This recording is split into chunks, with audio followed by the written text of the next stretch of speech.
Assalamualaikum warahmatullahi wabarakatuh. Hari ini kita sudah memasuki pertemuan ketiga.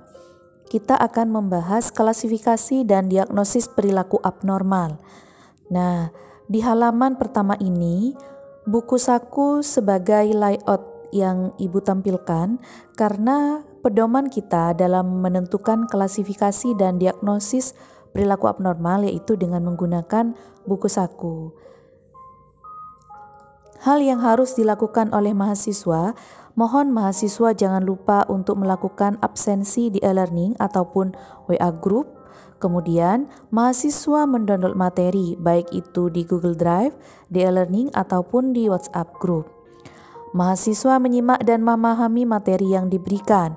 Jika melalui pemahaman ada yang tidak dipahami, maka mahasiswa bisa melakukan kegiatan sharing atau diskusi di WA group. Nah, dalam klasifikasi dan diagnosis perilaku abnormal, salah satu pedomannya yaitu DSM-5. Kenapa harus DSM-5? Pertama, karena sistem klasifikasi gangguan-gangguan mental yang paling luas diterima.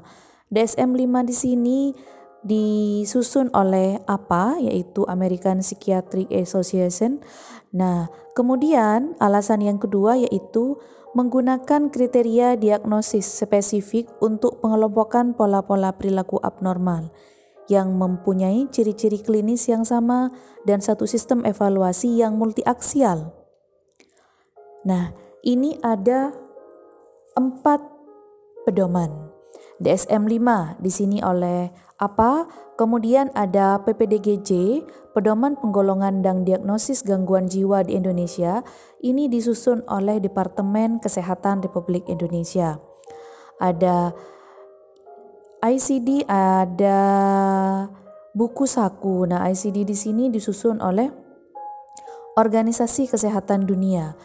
Kemudian dari 3 sumber ini lahirlah buku saku diagnosis gangguan jiwa di mana pedomannya pada 3 sumber. Kemudian jika buku saku kalian hanya ada PPDGJ 3 dan DSM-5 sumber dari buku saku itu tidak ada masalah karena sebenarnya buku saku ini sudah rangkuman. PPDGJ itu pedomannya tetap DSM-5 kemudian ICD juga, jadi tidak masalah. Yang jelas untuk buku saku itu usahakan yang terbaru. Apa perbedaannya antara buku saku yang terbaru ataupun edisi sebelumnya? Berkaitan dengan adanya salah satu gangguan ataupun abnormalitas biasanya yang dihapus ataupun yang dimasukkan. Contoh seperti masalah seksualitas seperti lesbi, kemudian homo. Di edisi sebelumnya di buku saku ataupun di DSM-5 mereka termasuk kategori perilaku abnormal, tetapi setelah melalui serangkaian perdebatan baik itu oleh APA ataupun oleh psikiater di negara barat, akhirnya bahwa itu bukan kategori penyimpangan seksual, tetapi pilihan. Maka di dalam buku saku di DSM kita tidak akan menemukan yang namanya lesbi ataupun homo, itu kategori perilaku abnormal. Nah, jadi dengan buku saku insya Allah cukup untuk kita belajar. Ini akan dijadikan pegangan kalian baik pada saat kuliah ataupun pada saat nanti bekerja. Mohon kalian memiliki buku saku. Kemudian proses diagnosis gangguan jiwa di sini sumbernya dari buku saku. Tahap yang pertama yaitu anamnesis. Anamnesis di sini yaitu alasan berobat, riwayat gangguan sekarang, riwayat gangguan dahulu, riwayat perkembangan diri, latar belakang sosial. Semua hal yang berkaitan dengan klien, maka kita harus tahu, terutama berkaitan dengan masalah ataupun perilaku abnormalnya. Yang kedua, pemeriksaan. Pemeriksaan di sini jenisnya banyak. Ada pemeriksaan berkaitan dengan fisik, berkaitan dengan psikis. Jadi kita harus tahu bagaimana kondisi fisiknya, bagaimana kondisi non fisik ataupun psikisnya. Secara fisik banyak, baik itu dengan menggunakan radiologi, laboratorium, ataupun pemeriksaan kesehatan yang lainnya. Secara mentalis ataupun psikis, maka kita harus menggunakan instrumen. Instrumennya berupa instrumen KTP, kemudian tes yang lainnya, ataupun tes untuk mengetahui masalah-masalah kepribadian pada si klien. Diagnosis. Nah, diagnosis di sini kita akan melihat ada 5, yaitu aksis 1, aksis 2, aksis 3, aksis 4, dan taraf fungsi.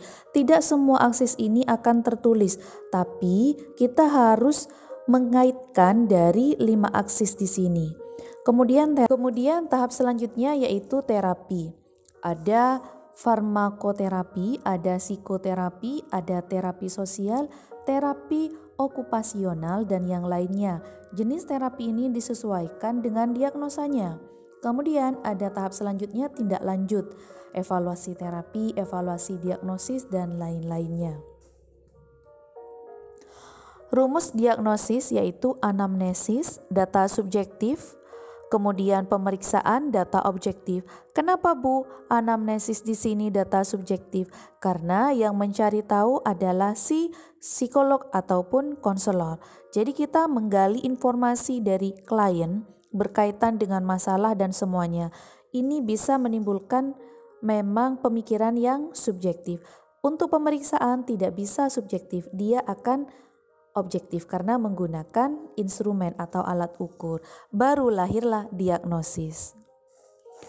Tujuan diagnosis multiaksial, informasinya komprehensif, formatnya sistematis.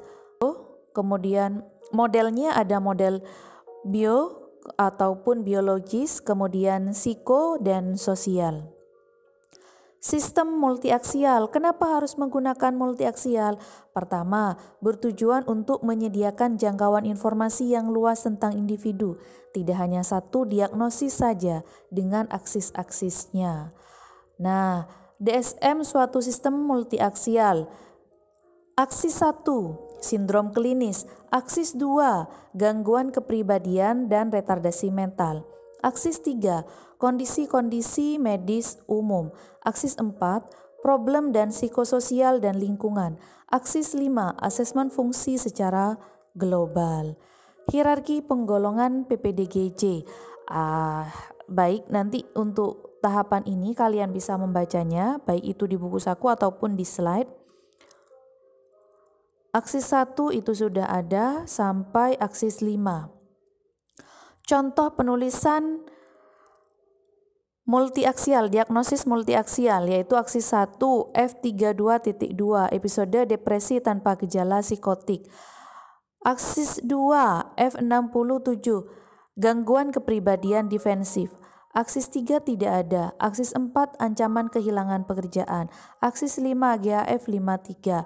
Ini pedomannya ada di buku saku semuanya. Baik, ini adalah contoh penulisan diagnosa multiaksial. Jadi ada kasus M seorang ibu rumah tangga berusia 41 tahun dan seterusnya. Ada indikator-indikator dari si M. Mahasiswa bisa membaca sendiri. Kemudian nanti setelah kalian melihat masalah secara komprehensif, maka untuk pencatatan diagnosis multiaksial aksis 1. Aksis 1 itu di buku saku itu sudah ada. Aksis 1 itu mulai dari F00 sampai F99 itu masalah-masalah yang ada di aksis 1. Kemudian dari masalah M ini kemungkinan dia mengalami gangguan nyeri somatoform menetap dengan beberapa indikator. F45.4 kalian bisa membuka buku sakunya. Kemudian aksis 2. Aksis 2 di sini berkaitan dengan gangguan kepribadian. Maka yang cocok untuk masalah M, dia mengalami gangguan cemas atau menghindar dari hubungan seksual dengan suami si T. Kemudian untuk aksis 3 di sini berkaitan dengan infeksi, neoplasma. Nah, di sini tidak ditemukan, maka tidak ada karena diberikan obat si M ini tidak ada pengaruh.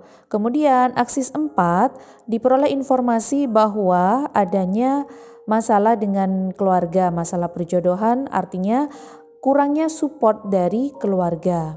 Aksis 5, bagaimana aksis 5 di sini berkaitan dengan nilai skala, kira-kira kondisi si M ini apakah tinggi masalahnya atau rendah.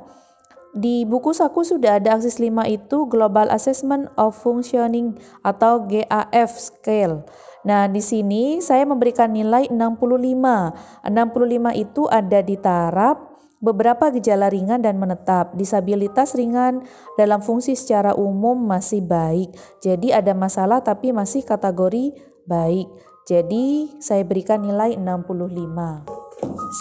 Terima kasih atas semuanya. Kurang dan lebihnya Ibu mohon maaf. Jika ada kesulitan silakan ditanyakan. Assalamualaikum warahmatullahi wabarakatuh.